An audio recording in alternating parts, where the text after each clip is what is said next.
A car engine generates power from the expansion of compressed air in a contained cylinder with the help of fuel. That is why it's called as an internal combustion engine. Before getting into the working, let's see the main parts involved in the working of an engine. First, the crankshaft. This is the part which converts the linear motion of the piston to a rotational force. Next, the pistons and the piston rods.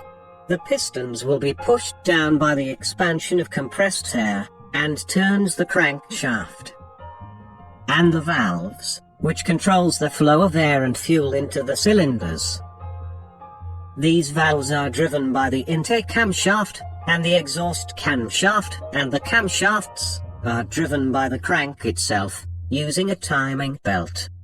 There will be idler pulleys and a tensioner pulley to hold the belt tight in place. This here is the internal structure of a 4-stroke inline 4-cylinder DOHC engine, which is commonly found in most hatchback and sedan cars. A 4-stroke engine should pass through 4 different strokes to complete one cycle to produce power.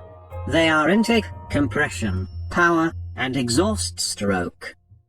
The crank to camshaft ratio is 2:1, which means it will take 2 crank revolutions to complete one camshaft revolution. And the camshafts are designed in a responsive manner to open or close based on the corresponding strokes of each cylinder. Let's take a look at a single cylinder and see how a 4-stroke engine works in detail. In order to ignite the air-fuel mixture, a spark plug is used. This will ignite the compressed air-fuel mixture with the help of an electrical spark. We will take it down by each stroke. The intake stroke. The inlet valve opens and the downward movement of the piston creates a suction.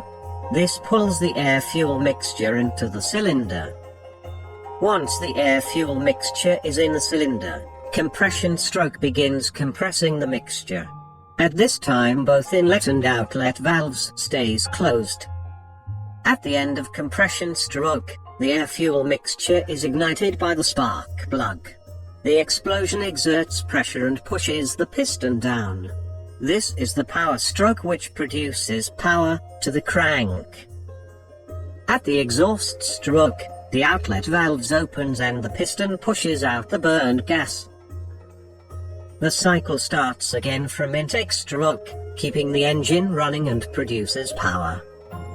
For a carburetor engine, the air and fuel are mixed inside the carburetor assembly and fed to the cylinders.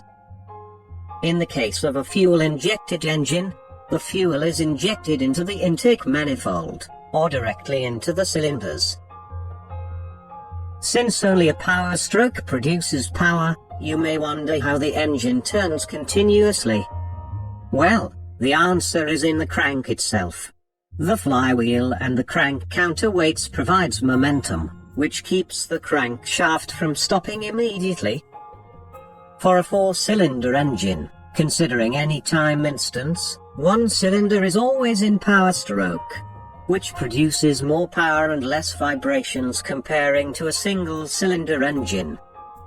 And that is how a car engine produces power in simple,